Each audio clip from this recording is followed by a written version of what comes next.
כל התאגיד הציבורי בירושלים, בוקר טוב, השעה 11:43, והרי מבזק חדשות הבלוף היומי, מאת יוסי ומסי. פריז.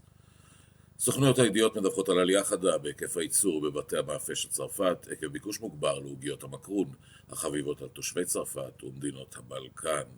הנשיא הנכנס, עמנואל מקרון, אישר את הידיעה והוסיף, ז'דור פוליטיק, ז'דור לרפובליק, ז'דור אקסטטיק, oui, ז'דור למקרון.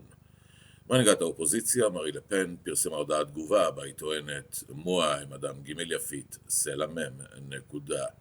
כאן יוסי ומסי, במבזק חדשות הבלוף היומי של שידורי התאגיד הציבורי, המברכים את מאזיננו ביום נעים ושקט, ואת מאזינותינו ביום לא פחות נעים.